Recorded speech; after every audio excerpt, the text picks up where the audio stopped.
முருகனுக்கு ஏன் காவடி எடுக்கிறாங்கன்னு தெரியுமா? அகஸ்திய முனிவரோட சீடரா இருந்தவன் இடும்பன். பலசாலியான அவன் எவ்வளவு பெரிய வெயிட்டா இருந்தாலும் ஈஸியா தூக்கிடுவான். முனிவரோட வழிபாட்டுக்காக கைலை மலைக்கு போய் சிவன் சக்தியோட சொரூபமா இருக்கிற சிவகிரி சக்திகிரிங்கிற மலைகளை ஒரு பெரிய மூங்கில் குச்சியோட 2 பக்கத்துலயும் கட்டி துலாபாரம் போல தன்னோட தோல்ல தூக்கிட்டு வந்தான். தான் பெரிய பலசாலி அப்படிங்கிற கர்வம் அவனுக்கு. கைலை மலையில இருக்கிற முருகப்பெருமான் அவனுக்கு பாடம் புகட்ட நினைச்சாரு. இடும்பன் முருகனோட திருவிளையாட்டால பாத தெரியாம தடுமாற ஒரு சின்ன பையன் வேஷத்துல முருகன் வந்து இடும்பனுக்கு வழிகாட்டினாரு.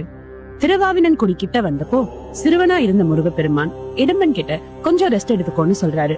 இடும்பனும் சரின்னு அவன் காவடி போல சுமந்து வந்த மலைகளை கீழே இறக்கி வைக்கிறான்.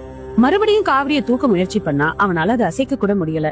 ஏன்னு பார்த்தா சிவகிரி மலை உச்சியில அந்த சிறுவன் கோவணத்தோட கையில ஒரு கம்பு புடிச்சிட்டு நிக்கிறத பாக்குறான். பயங்கர கோவத்தோட இடும்பன் அந்த சின்ன பையனை பார்த்து மலையில இருந்து இறங்குன்னு சொல்ல அந்த பையனும் இந்த மலை எனக்கே சொந்தம்னு சொல்றான்.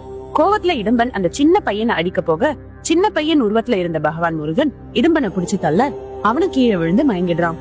அகஸ்திய முனிவரும் இடும்பனோட மனைவியும் முருகன் கிட்ட மன்னிப்பு கேட்க முருகப்பெருமான் இடும்பனை மன்னிச்சு தன்னோட காவல் தெய்வமா மாத்திக்கிறாரு. இடும்பன் 2 மலைகளை தூக்கின அந்த நிகழ்வை நினைவுபடுத்தும் விதமாதான் மனிதர்கள் முருகப்பெருமானுக்கு காவடி தூக்குற பழக்கத்தை கொண்டு வந்தாங்க.